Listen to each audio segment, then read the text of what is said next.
વડનગર પોલીસે સિપોર ગામેથી પસાર થતા એક શંકાસ્પદ વાહનની રોકી તપાસ કરતા 24 જેટલા પશુઓને કતલખાને જતા બચાવી લેવાયા છે। કુલ 3.32 લાખના મુદ્દામાલ સાથે 2 શખ્સોની અટકાયત કરાઈ છે, જ્યારે 2 વોન્ટેડ રહેતા કુલ 4 શખ્સો વિરુદ્ધ ગુનો નોંધાયો છે।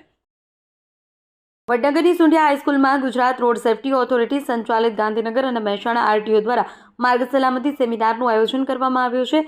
સેમિનારમાં વિદ્યાર્થીઓને ટ્રાફિક નિયમો અને સલામતી વિશે વિસ્તૃત માહિતી આપવામાં આવી છે।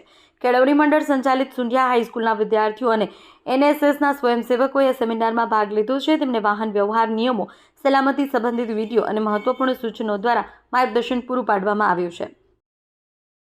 ગુજરાતના સુપ્રસિદ્ધ શક્તિપીઠ અંબાજી મંદિરમાં યુનાઇટેડ કિંગડમના એક ભક્ત રીમ્સ જેમીઓએ દર્શન કર્યા। તેમણે માતાજીના દર્શન કરી જય અંબે અને આઈ લવ ઇન્ડિયાના નારા લગાવ્યા। રીમ્સ જેમીઓએ અંબાજી મંદિરમાં માતાજીની ભવ્યતા જોઈ પ્રભાવિત થયા અને તેમણે તિલક અને ચુંદડી ધારણ કરી માતાજીની આરાધના કરી હતી।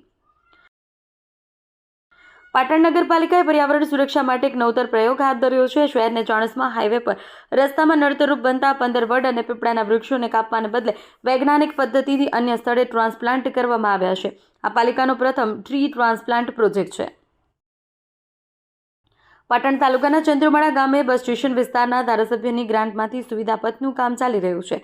જો કે આ કામગીરી રોહિતવાસ આંગણવાડી પાસેના રામદેવપીર મંદિરથી શરૂ ન થતાં ગ્રામજનોમાં અસંતોષ જોવા મળી રહ્યો છે। લોકો આ સ્થળેથી કામ શરૂ કરવાની માંગ કરી રહ્યા છે। ગ્રામજનોની રજૂઆત મુજબ આંગણવાડી પાસેનો રસ્તો કાયમથી અત્યંત ખરાબ હાલતમાં છે। ચોમાસામાં મોટા પ્રમાણમાં પાણી ભરાઈ જાય છે, જેને કારણે લોકોને અવરજવરમાં ભારે મુશ્કેલી પડે છે। એસટી બસો પણ ચાણસ્મા ડેપો દ્વારા બંધ કરવાની ફરજ પડે। દેશ અને દુનિયાના સમાચાર જોવા માટે અમારી ચેનલ MG લાઈવ ન્યૂઝને સબસ્ક્રાઇબ કરો અને બેલ આઇકોન પર ક્લિક કરો, જેથી રોજે રોજની અપડેટ આપને મળતી રહે। સાથે જ અમારું ફેસબુક અને ઇન્સ્ટાગ્રામ પેજને પણ ફોલો કરો।